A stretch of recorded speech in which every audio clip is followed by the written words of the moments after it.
Photos.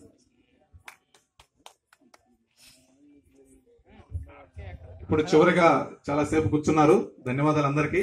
చివరిగా మన అధ్యక్షులు ఎంతసేపటి నుంచి వెయిట్ చేస్తున్నాము ఆయన పలుకులు ఎలా ఉంటాయి అనేసి.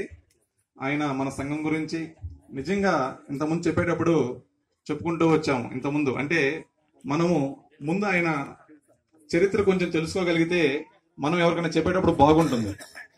ఆయన ఒక సాఫ్ట్వేర్ లో బీటెక్ చేసి సాఫ్ట్వేర్ ఉద్యోగం చేస్తూ నెలకి సుమారుగా అని చెప్పినట్టు 1 లక్ష రూపాయల వరకు సంపాదిస్తున్న తరుణంలో అక్కడ ఉన్నటువంటి వాళ్ళ టీం మెంబర్స్ మధ్యలో ఉన్నటువంటి ఆ కులానికి వాళ్ళు ఇస్తున్నటువంటి ఇంపార్టెన్స్ ని చూసి, నేను చదువుకున్నాను, నాకు తెలివితేటలు ఉన్నాయి, నాకు జ్ఞానం ఉంది, మరి నేను ఎందుకు నా కులానికి చేసుకోలేకపోతున్నాను అని చెప్పేసి ఆయన ఇక్కడికి వచ్చి ఆయన సొంతంగా ఆయన మన కులానికి సంబంధించినటువంటి కుల వృత్తికి సంబంధించినటువంటి ఒక వ్యాపారాన్ని మొదలుపెట్టి దాన్ని చిన్నగా ఒక షాపులోనో ఇంకోటో కాదు, ఒక లిమిటెడ్ కంపెనీ లాగా పెట్టి దాన్ని రాష్ట్ర స్థాయి నుంచి దేశ స్థాయికి తీసుకెళ్లాలని చెప్పేసి ప్రయత్నం చేసుకుంటూ తను జీవనోపాధిని తను చూసుకుంటూ మన కుమ్మరులకి అందుబాటులో ఉండి రాష్ట్రంలో యువతని అంతా కూడా ఒక ముందుకు తీసుకొని వచ్చి ఈ యువసేనని ఏర్పాటు చేయడం జరిగింది.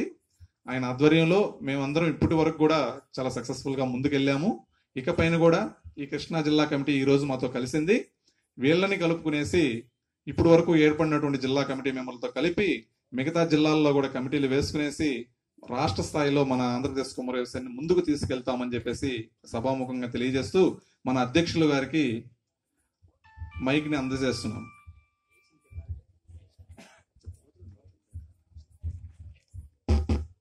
వేదికను అలంకరించినటువంటి పెద్దలకు, నాతోటి సహచరులకు, ఈరోజు కాటూరు గ్రామంలో ఏర్పాటు చేసినటువంటి ఆంధ్రప్రదేశ్ కుమ్మరి వ్యవసాయం తరపున ఏర్పాటు చేసినటువంటి మీటింగ్కి వచ్చినటువంటి నా కుల బాంధవులకు, కుటుంబ సభ్యులకు అందరికీ పేరు పేరున ధన్యవాదాలు తెలియజేసుకుంటున్నాను.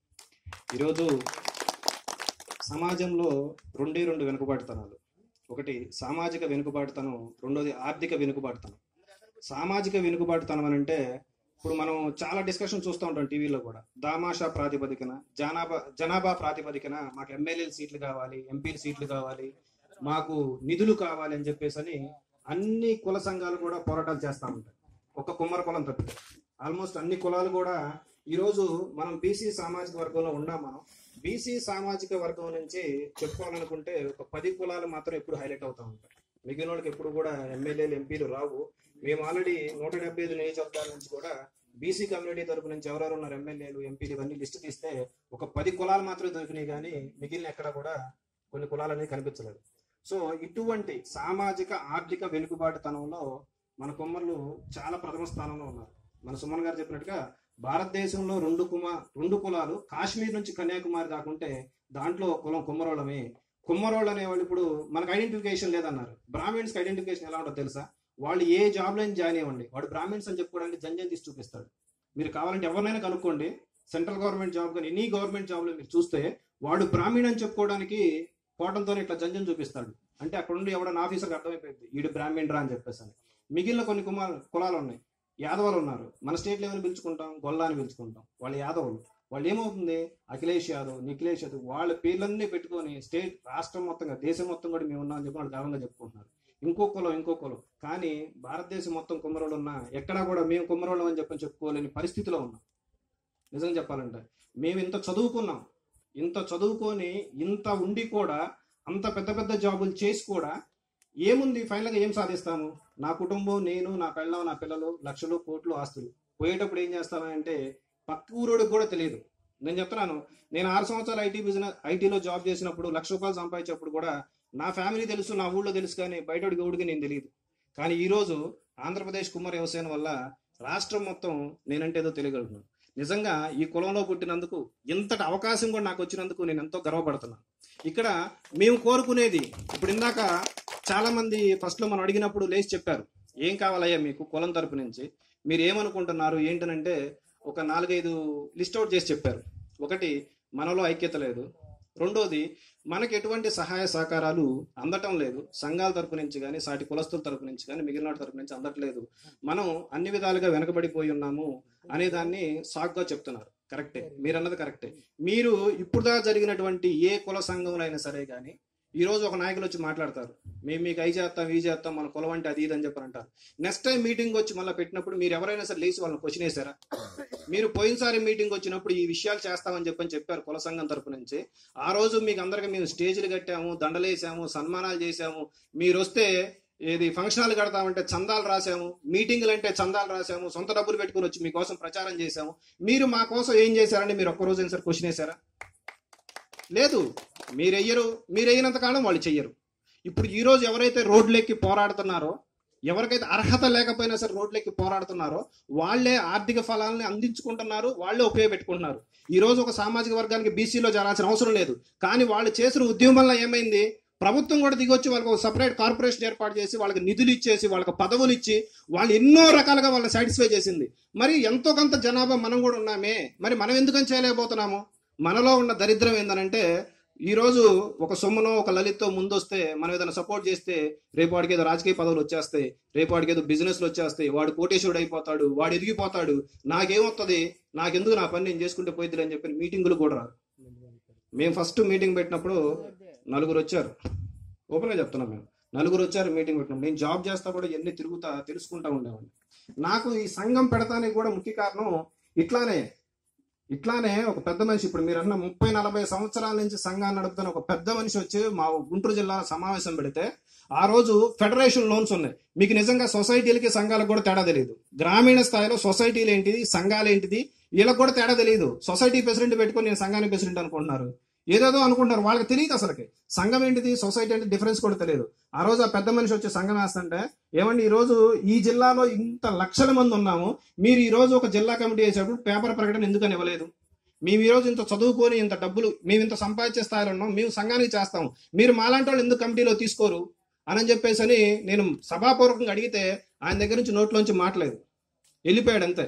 కానీ అప్పుడు నాకు వేసిన క్వశ్చన్ ఏంటంటే, నేను ఇప్పుడు ఆయన 100 మంది క్వశ్చన్లు వేసాను, అవి చేయలేదు ఈ చేయలేదని, నేనేం చేస్తున్నాను, నాకు ఇంత చదువు ఉంది, ఇంత జ్ఞానం ఉంది, ఇంత ఉండి నేనేం చేస్తున్నాను చెప్పని ఒకే ఒక క్వశ్చన్ నాకు నేను వేసుకొని స్టార్ట్ చేయడం జరిగింది. నాకు ఆ ప్రయాణంలో తగిన మొట్టమొదటి వ్యక్తి సుమన్. ఆ విధంగా సంఘాన్ని స్థాపించాం. ఒకటి, సంఘం మనకి ఇవ్వాలనంటే ముందు మనం సంఘానికి ఏమైనా చేయాలి. సపోజ్ ఇప్పుడు మనం చేలో పంట వేస్తాం, ఇత్తనం వేయకుండానే మనకు ప్రతిఫలం వచ్చేస్తుందా? ఇత్తనం వేసి దాన్ని సాగు చేసి చివరిదాకా దాన్ని కాపాడుకుంటే మనకు ప్రతిఫలం వస్తుంది. సంఘం పెట్టి నాయకులు ఉండటంతో ప్రతిఫలం ఏమైనా వస్తుందా? రాదు. ఆ సంఘాన్ని ఎలా బలోపేతం చేయాలి, ఆ సంఘాల్లో మన బాధ్యత ఏంటి, నాయకుల పాత్ర ఏంటి, నాయకులు చేయలేనప్పుడు మనం ఎదిరించే తత్వం మనలో పెంచుకున్నప్పుడు మాత్రమే సంఘం నాయకులు కూడా పనిచేస్తారు. మనం రాజకీయాల్లో వింటా ఉంటాం, రాజకీయ నాయకుడు మనం అడిగితేనే వాడు పనిచేస్తాడు, లేదంటే మనం పనిచేయడని. ఈ రోజు ప్రస్తుతం ఉన్న సమాజంలో తంతానంటే పనిచేస్తారు, కానీ కాళ్ళు పట్టుకుంటా అంటే ఎవడు పనిచేయడు. ఓకే, దీనికి మేము 2 ఉదాహరణలు చెప్తాం. ఆంధ్రప్రదేశ్ కుమ్మరి యువసేన ఏర్పడిన తర్వాత మేము ఇటువంటి ఎన్నో ఇట్లా ఎడ్యుకేషన్ పరంగా కానీ అన్ని డెవలప్ అయ్యి ఒక సెటిల్మెంట్లో ఉన్నటువంటి వ్యక్తులు అందరం కూడా కలిసి సంఘాలు నడుస్తున్న విధానం కరెక్ట్ కాదు, మనకు 60 సంవత్సరాల నుంచి సంఘాలు ఉన్నా సరే కానీ ఈ రోజు కూడా మనలో ఐక్యత లేదని చెప్పిన మనం ఎందుకు అనుకుంటున్నాం? 60 సంవత్సరాల నుంచి ఒకటే సంఘం ఉంది కదా, రాష్ట్రం మొత్తం మీద 60 సంవత్సరాల నుంచి ఒకటే సంఘం ఉన్నప్పుడు కుమ్మరోళ్ళందరూ ఆ సంఘం తరపున ఎందుకని పనిచేయలేదు? ఒకటే రీజన్, ఆ సంఘం వల్ల ఉపయోగం లేదు కాబట్టి, ఆ సంఘంలో ఎవరికి గుర్తింపు లేదు కాబట్టి, ఆ సంఘ నాయకులు బాధ్యతతోటి పని చేయట్లేదు కాబట్టి, వాళ్ళు చేసే ఏ ఒక్క పని కూడా కులస్తులకు ఉపయోగపడతలేదు కాబట్టి కులస్తులు ఎవరు కూడా వాళ్ళ నాయకత్వాన్ని యాక్సెప్ట్ చేయలేదు, ఎవరు పోవటం కూడా మానేశారు. దీనికి ఒకే ఒక ఉదాహరణ చెప్తాను. మా తండ్రి గారిని నేను చిన్నప్పటి నుంచి చూస్తాను ఉంటా, రాజకీయాల్లో తిరిగాడు, కుల సంఘంలో తిరిగాడు. నేను ఐలపురంగి గారిని డైరెక్ట్ ఒకటే క్వశ్చన్ వేశాను, మా నాన్నగారికి ఈరోజు మీరు ఒక సంఘం పదవి ఇచ్చినప్పుడు మండల స్థాయిలో 5 సంవత్సరాలు తిరిగి ఒక కాలనీ తెప్పించారు, ఇటువంటి కార్యక్రమాలు మీరు చాలా సాయి చేసి ఉండొచ్చు, అటువంటి కార్యక్రమాలు కూడా కొన్ని చెప్పండి అన్నప్పుడు ఎవరి దగ్గర నుంచి ఎటువంటి సమాధానం లేదు. నాకు ఇందాక నిజంగా బాధేసిందంటే, మేము పెద్దలు ప్రతి ఒక్కళ్ళని గౌరవిస్తాం. ఇందాక ఒక పెద్ద మనిషి వచ్చి కూర్చొని వెళ్ళారు కదా, వ్యక్తిగతంగా ఆయనకి నాకు ఎటువంటి విభేదాలు లేవు. నెల్లూరులో కట్టినటువంటి భవనము 1,70,00,000 భవనము, ఈ రోజు అక్కడికి వెళ్ళి చెప్పండి, దానికి రూపాయి ఎవరు తిరిగి ఎవరు ఖర్చు పెట్టి ఎవరు సేకరించారంటే ఫస్ట్ పేరు ఉండేది సుమందే. మీరు కావాలంటే నెల్లూరు వెళ్ళి ఎంక్వైరీ చేసుకోండి, సుమన్ పేరు తప్పితే అక్కడ చేసినోడు ఎవడూ లేడు. మరి అటువంటి సుమన్ను చేసినప్పుడు ఎవరికి సంబంధించింది? కులానికి సంబంధించిందేగా. కులపరమైనటువంటి మీటింగులు కానీ పెళ్లిళ్ళు కానీ అన్ని దాంట్లో చేసుకోవాలిగా. అతను వెళ్ళి మేము ఇట్లా ఆంధ్రప్రదేశ్ కుమ్మరి వ్యవసాయం తరఫు నుంచి మేము మీటింగ్ పెట్టుకుంటున్నామంటే మాకు ఫంక్షన్ హాల్ ఇవ్వాల, కుమ్మరోడికి ఫంక్షన్ హాల్ ఇవ్వాల, కుమ్మరోడు ఫంక్షన్ హాల్ ఇవ్వాల. మేము చెప్పాము, నువ్వు ఇవ్వకపోయినా పర్లేదు మేము పెట్టుకుంటామని చెప్పని పెడతాం జరిగింది. అదే స్ఫూర్తిని నెల్లూరులో తీసుకొని కుమ్మర్ల ఆత్మగౌరవ మహాసభ అని చెప్పేసి డిసెంబర్లో మేము పెట్టాం. మీకు తెలుసో లేదో కానీ ఇందాక ఒక వ్యక్తి అన్నారు, ఒక పెద్ద వ్యక్తి, మాకు ఫేస్బుక్లు తెలియదు, వాట్సాప్లు తెలియవు, టెక్నాలజీ తెలియదు అన్నాడు. అవును, జనరేషన్ డెవలప్ అవుతుంది. మా తాత కుండలు చేశాడు, మరి నీ కుండలు చేయట్లేదే? మా తాత కుండలు చేశాడు, నేను కుండలు చేయట్లేదు. మా నాన్న పొలం పని చేశాడు, నేను పొలం పని చేయటం లేదు. నేను డెవలప్ అయ్యాను. అట్లానే ఇప్పుడున్నటువంటి ప్రస్తుత పరిస్థితుల్లో ఉన్నటువంటి అన్ని అవకాశాలను కూడా అంటిపుచ్చుకొని మనం ముందుకెళ్ళగలిగితే సమాజంలో బాగుపడతాం. కానీ మా తాత వేసిన గొంగళ్ళలాగానే నేను కూడా ఇంట్లో పొలం పని చేసుకుంటా ఉంటే మనకి ఇవన్నీ తెలుస్తాయా? తెలియదు. Social media this is the powerful weapon nowadays. ఏ రోజు ఎక్కడ ఏం జరుగుతుంది, ఈ రోజు ఇంతమంది ఇక్కడ గ్యాదర్ అవడానికి కారణం ఏంటి? మచిలీపట్నంలో జరిగిన ఇన్సిడెంట్ మా తెలియడానికి కారణం ఏంటి? నిజాంపట్నంలో జరిగిన ఇన్సిడెంట్ మా తెలియడానికి కారణం ఏంటి? మేము దాని మీద చేసే పోరాటాలకు ఇంత స్థాయిలో జనాల నుంచి రెస్పాన్స్ అవ్వడానికి కారణం ఏంటిది? Because of the social media. ఈ రోజు ఒక పేపర్ వాడిని పిలిస్తే మన మీటింగ్ గురించి చేయాలంటే వాడికి 2,000, 3,000, 5,000 ఖర్చు పెట్టాలి. ఒక టీవీలో రావాలంటే వాడికి లక్షలు సమర్పించుకోవాలి. మన సమస్య మీద పోరాడుతున్నాం అంటే వాడి యువతల పక్క జనాలు చచ్చిపోతున్నా సరే కానీ టీవీ వాడు చూపించారు, కానీ హీరో గురించో హీరోయిన్ గురించో చూపిస్తాడు. వాడికి డబ్బులు ఇట్లేదు కాబట్టి మనం డబ్బులు ఇస్తే వాడు చూపిస్తాడు, లేదంటే చూపించట్లేదు. మరి ఇటువంటి సమాజంలో పెరుగుతున్న మనము కాలానికి అనుగుణంగా అప్డేట్ అవ్వాలిగా, నాయకత్వం అప్డేట్ అవ్వాలిగా, సంఘం యొక్క విధి విధానాలను మెరుగుపరుచుకోవాలిగా, ఎవడైతే పనిచేస్తున్నాడో వాడిని ముందు నిలబెట్టాలిగా. మరి అటువంటి పని మీరు ఎందుకని చేయలేదు? మేము ఆ రోజు వేసిన క్వశ్చన్కి ఈ రోజు కూడా మా దగ్గర సమాధానాలు ఉన్నాయి. మేము ఆ రోజు ఏదైతే క్వశ్చన్లు వేసామో వాటన్నిటికీ క్వశ్చన్లకు ఆన్సర్లు మేము రెడీ చేసుకొని ఈ రోజు సంఘాన్ని స్థాపించడం జరిగింది.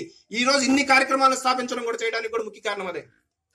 మేము నెల్లూరులో ఆత్మగౌరవ మహాసభలు పెట్టినప్పుడు ఎంత మంది కంటే స్టేట్ మొత్తం తెలుసు, ఫేస్బుక్ వాట్సాప్ నుండి ప్రతి ఒక్కడికి తెలుసు నెల్లూరులో మీటింగ్ జరుగుతుందని. కానీ ఎంతమంది మీరు మీటింగ్ తెలుసుకొని ఈ రోజు మనోడు కుమ్మరోడు అక్కడ ఒక భారీ స్థాయిలో మీటింగ్ పెడతాడని చెప్పి ఎంతమంది వచ్చారు చెప్పండి? మీకు బాధ్యత లేదా? ఒక కుమ్మరోడు మీటింగ్ పెడుతున్నాడు, ఒక విధి విధానాల కోసం మీటింగ్ పెడుతున్నప్పుడు రావాల్సిన బాధ్యత మీకు లేదా? మనకు అనవసరం. ఎందుకంటే ఈ రోజు నా ఫ్యామిలీ, నేను పోతే 100 పోయిద్ది, నేను పోతే 1000 పోయిద్ది, నాకు కుటుంబం కావాలా, నా పని కావాలా. అదే ఎస్సీ ఎస్టీని చూడండి, వాళ్ళు మీటింగ్ అంటే తెగబడతారు, అవసరమైతే నాయకులను కొడతారు కూడా. వాళ్ళకి భయపడుతుంది కానీ గవర్నమెంట్ మనకు భయపడతలేదే. ఇళ్లలో కూర్చుంటే ఈ కుమ్మరోడిని ఎవడేం చేసినా ఇళ్లలో కూర్చుంటాడు, బయటికి రావడానికి.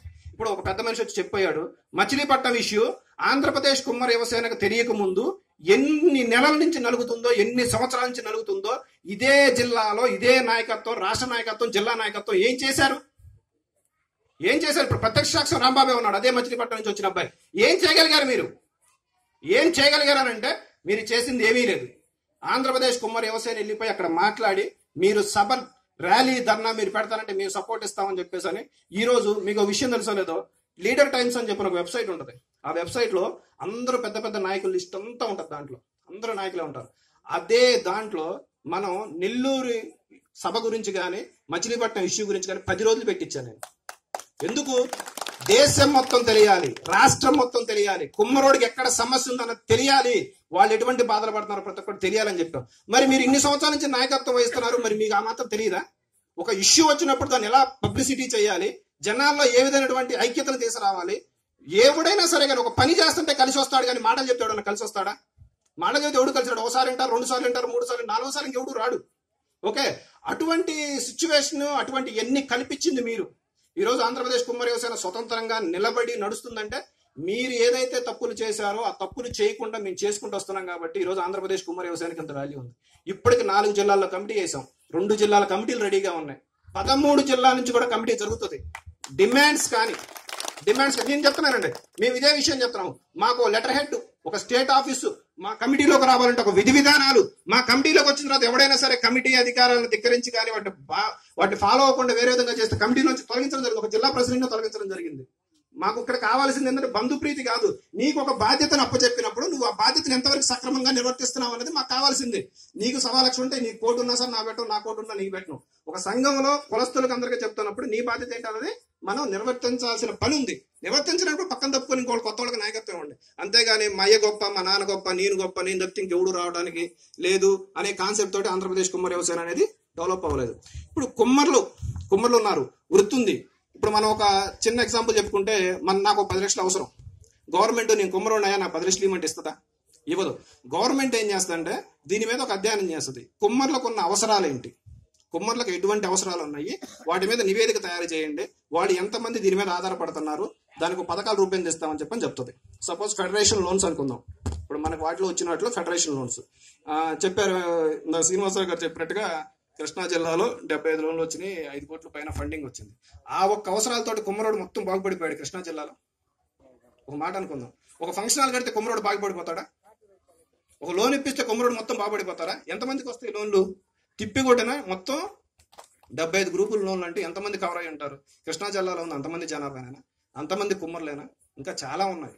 కాబట్టి సంఘానికి ఉన్నటువంటి ముఖ్య బాధ్యత ఏంటంటే కులస్తులకు కావాల్సినటువంటి అవసరాలు ఏంటి, ప్రభుత్వం దగ్గర నుంచి మనం ఏ విధంగా డిమాండ్ చేసుకుంటే వాటిని మనకి ఇస్తుంది, దానివల్ల ఎలా లబ్ధి పొందుతాం అనే దాన్ని ఫలంగా మనం గ్రహించుకోవాలి.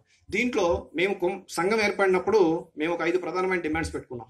ఇందులో ఫస్ట్ది 50 సంవత్సరాలు నిండిన కుల వృత్తిదారులకు 3,000 రూపాయలు పెన్షన్ ఇవ్వాలి. అది కూడా కార్మిక పెన్షన్ ఇవ్వాలి. కార్మిక పెన్షన్ ఇస్తే ఏమవుతుందంటే ఈఎస్ఐ కానీ ఇన్సూరెన్స్ కానీ ఇట్లా కొన్ని గవర్నమెంట్ పథకాలు అనేది వాళ్ళకి అప్లికేబుల్ అవుతాయి. మనకన్నా వెనక పుట్టినటువంటి వృత్తులు, గౌడ వృత్తి కానీ చేనేత వృత్తులకు కానీ వాళ్ళకి ఈరోజు గవర్నమెంట్ పెన్షన్ ఇస్తుంది. వాళ్ళకన్నా ఎంతో గొప్ప వృత్తే. మనిషి పుట్టినప్పటి నుంచి చచ్చేదాకా ప్రతి ఘట్టంలో, ముఖ్య ఘట్టంలో, పుట్టినప్పుడు ఒక్కకుండా, పెళ్ళప్పుడు ఒక్కకుండా, చావుప్పుడు ఒక్కకుండా, ఇటువంటి ముఖ్యమైన ఘట్టాల్లో కుమ్మరోడికి లేకుండా జరగదే. చివరికి రాజీవ్ ఇందిరాగాంధీ చనిపోయినా జరగాల్సిందే, ఇంట్లో పేదోడు చనిపోయినా జరగాల్సిందే. మరి ఇంత దానికి మరి మనకెందుకని లేదు పెన్షన్? పెన్షన్ ఎందుకని లేదు? ఇన్ని సంవత్సరాల నుంచి ఉన్న సంఘాలు మరి దీని మీద ఎందుకని చేయలేదు? మరి ఇన్ని సంవత్సరాల నుంచి ఉన్న సంఘాలు ఈ మిగిలిన వాళ్ళకి వస్తున్నాయి, మనకి ఎందుకు రావట్లేదు? మీరు ఎందుకని పోరాటాలు చేయలేదు? నెంబర్ 1 అది. నెంబర్ 2 వచ్చేటప్పటికల్లా జీవోలు. మనకి కుమ్మర కుల వృత్తికి గవర్నమెంట్ ఇచ్చిన జీవోలు, పలానా ఏరియాలో గుడిని తీసుకున్నారంట, కుమ్మరోళ్ళ మిమ్మల్ని కూడా ఒక 2 పేర్లు ఇమ్మన్నారంట. అదేంటన్నా కుమ్మరోడిని స్పెసిఫిక్ గా చెబుతున్నావేంది? వాళ్ళు పూజారులు అంటే బ్రాహ్మణ్స్ ఉంటారు కదా అంటే, కాదయ్యా గ్రామ దేవతల పూజారులు మనోళ్ళే ఉంటారు, వాళ్లే చేయాలని చెప్పేసి అని అనుకుంటున్నారని చెప్పనంటే, ఈ రోజు ఉన్నటువంటి దేవాదాయ ధర్మాదాయ శాఖ అందరు అధికారులు బ్రాహ్మణ్సే ఉంటారు. పూజారులు వాళ్ళే, బ్రాహ్మణ్స్ వాళ్ళే, ఏ ఊరికి ఏదైనా సరే వాళ్ళే ఉంటారు. ఏమవుతుంది, ఎప్పుడైతే జీవో వచ్చిందో ముందు బ్రాహ్మణ్స్ని పెడుతున్నారు. సపోజ్ ఇప్పుడు వాళ్ళకి అర్థమైపోయింది కదా, పలానా జిల్లాలో పలానా గ్రామాన్ని ఇప్పుడు దేవాదాయ ధర్మాదాయ శాఖలో తీసుకుంటున్నారు ఆ గుడిని అని చెప్పి అనటంతోనే వాళ్ళు ఏం చేస్తున్నారు, ఆ బ్రాహ్మణ్స్ లిస్టులో ముందు మీరు ఈయన 10 మంది అని చెప్పని రాసుకుంటున్నారు. మళ్ళాంటోడు పోయి వాడని అడిగాడు అనుకో, మాకు జంజి ఉంది, మేము మంత్రాలు చదువుతాము, మీకు మంత్రం లేదు, అది లేదు, ఇది లేదు అని చెప్పని కారణాలు చెబుతున్నారు. యాక్చువల్గా గ్రామ దేవతల పూజలు చేసేవాడికి ఎవరికి మంత్రాలు అవసరం లేదే. మన తాతలు, తండ్రులు, ముత్తాతల దగ్గర నుంచి కూడా మనం చేసుకుంటూ వస్తున్నాం. అక్కడ ఓన్లీ బలులే ఉంటాయి. బలుంటి దగ్గర పూజారులు ఉండరు అసలుకి. మరి అవకాశాన్ని కూడా మనం వదిలిపోట్టుకుంటున్నాం. 3. 4వది, మనం ఎంతో గొప్పగా చెప్పుకుంటాం శాలివాహన అని చెప్పి చెప్పుకుంటాం. మరి అటువంటి శాలివాహన చక్రవర్తికి సంబంధించి ఒక స్మారక భవనాన్ని కానీ ఈరోజు ప్రతి రాజకీయ పార్టీ కూడా ప్రతి కులానికి, ప్రతి మతానికి భవనాలని 5 కోట్లని 6 కోట్లని కేటాయిస్తుంది. మరి ఈ యుగాన్ని స్థాపించి, ఇప్పుడుటువంటి యుగాన్ని స్థాపించినటువంటి శాలివాహన చక్రవర్తి, ఇప్పుడు నడుస్తున్న శాలివాహన శకానికి మనమే నాంది కదా. మరి మనకు సంబంధించి ఒక భవనం కానీ, రాష్ట్ర స్థాయిలో ఒక భవనం కానీ ఎందుకని లేదని చెప్పేసి అని మేము దాన్ని కూడా 4వ డిమాండ్గా చేర్చుకోవడం జరిగింది. 5వ డిమాండ్ వచ్చేటికల్లా మన కుమ్మర కుల ఆడపడుచు మొల్లమాంబ, తొలి తెలుగు మహిళా కవయిత్రి, రామాయణాన్ని సంస్కృతం నుంచి తెలుగులోకి అనువదించినటువంటి మొట్టమొదటి మహిళా కవయిత్రి మన మొల్లమాంబ పటాలకు ప్రతి సంవత్సరం ఫోటోలు రావడంతో, మల్లమాంబ జయంతి అనడంతో ఏదో 4 నాయకులు ఫోటో అవటం, ఫోటోకు దండలు వేయటం, మమ్మ అనిపించుకోవడం, ఫోటోలు వేయడం తప్పితే మరి అంతటి ప్రాశస్త్యం ఉంది మరి మన కుల ఆడపడుచుకి. మరి మన గవర్నమెంట్ ప్రతి సంవత్సరం ఆ జయంతిని జరపాలని చెప్పి మనం డిమాండ్ ఎందుకు పెట్టుకోకూడదు?